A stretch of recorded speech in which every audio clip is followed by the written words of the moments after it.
Dear learners, এতক্ষণ আমরা বিভিন্ন সূত্রের কথা বললাম, কৌশলের কথা বললাম, ট্রিক্সের কথা বললাম, টেকনিক্সের কথা বললাম। এখন বাস্তব একটি প্যারাগ্রাফ আমরা লিখব কম্পিউটারের উপরে। তা look at the white board, কি লেখা আছে?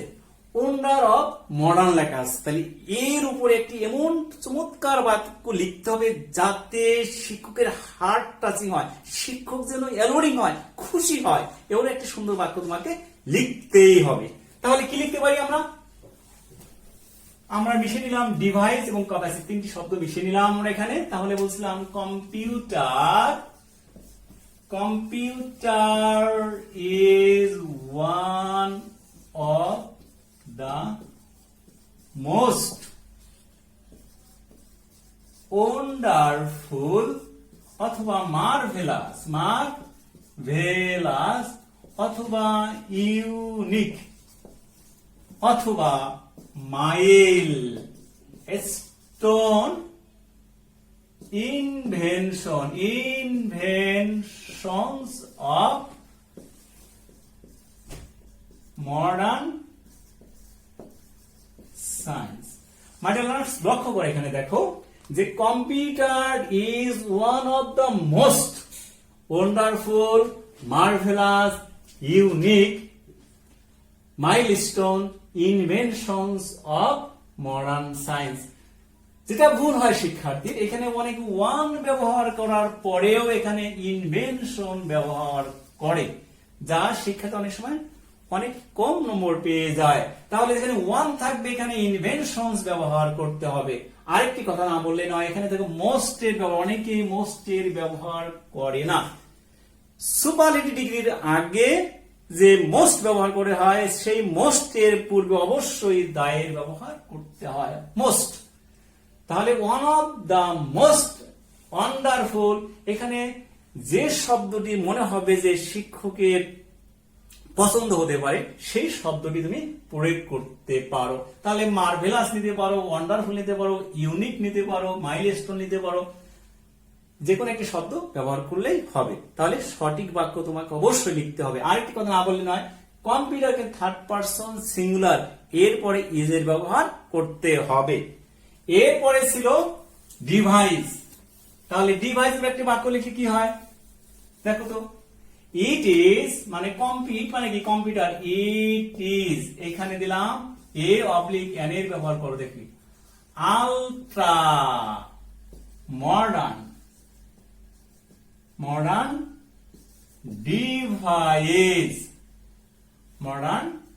ডিভাইস।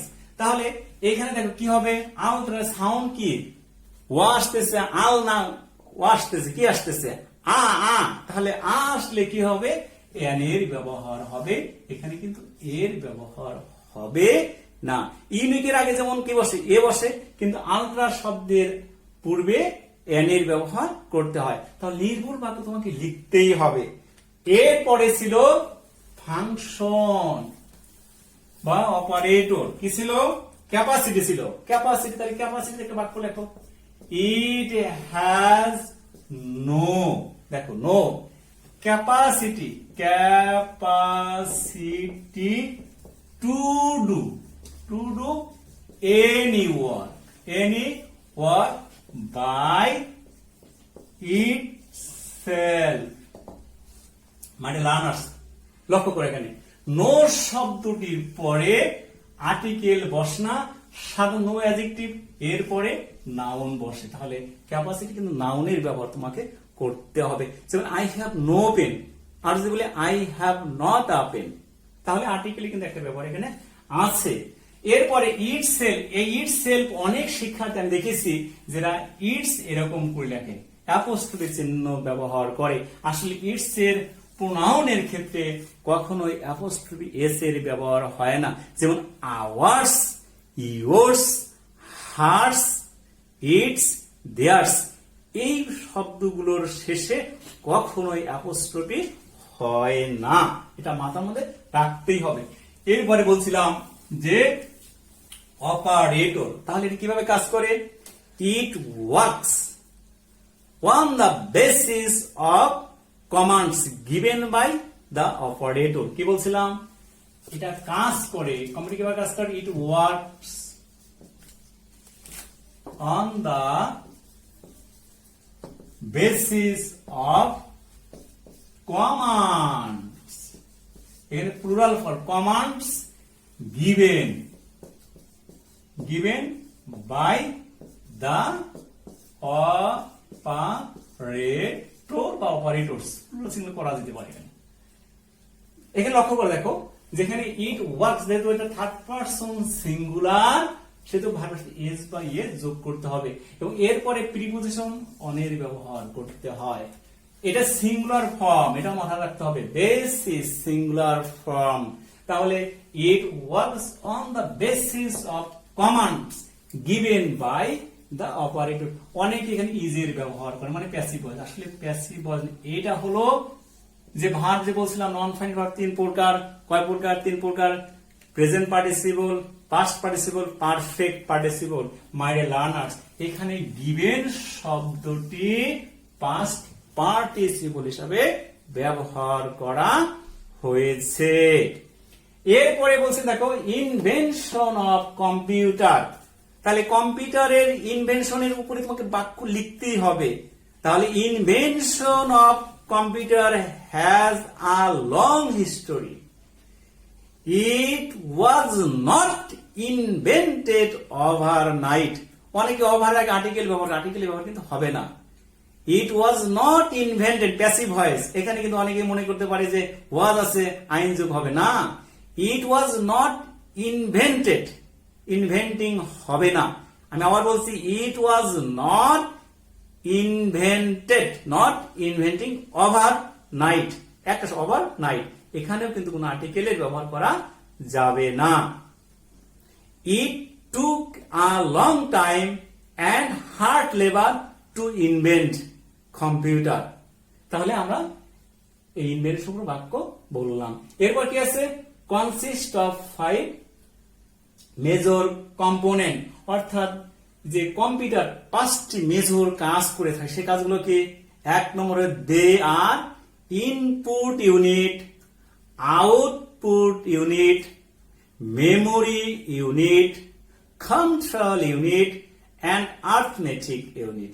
এই 5টি কিন্তু মেজর কম্পোনেন্ট আছে কম্পিউটারের মধ্যে। ফাংশনস, 3 ফাংশনস, 3টি কাজ করে থাকে। সেই কাজগুলো কি কি? 1 নম্বরে ইট রিসিভস ডাটা, সেকেন্ডলি কি? It processes data, and finally it emits data. তাহলে ফাংশন আমরা দেখলাম 3টি কাজ করে থাকে। এরপরে দেখো language. Computer has its own language and accordingly it works. Next হলো গ্রেট ইউজ টু ম্যানকাইন্ড, মানব জাতির কল্যাণ করে থাকে। তাহলে computer is a great use to mankind. It works like Aladdin's lamp. It has lessened our workload and saved our time and energy. Finally, it is a part and parcel of our life. After all, computer is a blessing of honor of modern science. তাহলে এভাবে যদি তুমি একটি paragraph যদি ভাষায় practice করো, আলহামদুলিল্লাহ তুমি যে কোনো ধরনের প্যারাগ্রাফ অতি সহজেই লিখতে পারবে। তাহলে মুখস্থকে পরিহার করো, বানান লেখার অভ্যাস করো, দেখবে ইংরেজি তোমার কাছে একেবারে পানির মতো সহজ হয়ে গিয়েছে। মাই ডিয়ার লার্নার্স, যে কথাটি না বললে নয়, practice and practice, then English will be easy to you. Believe in heart, you must be successful. Please stay home and stay safe. Goodbye.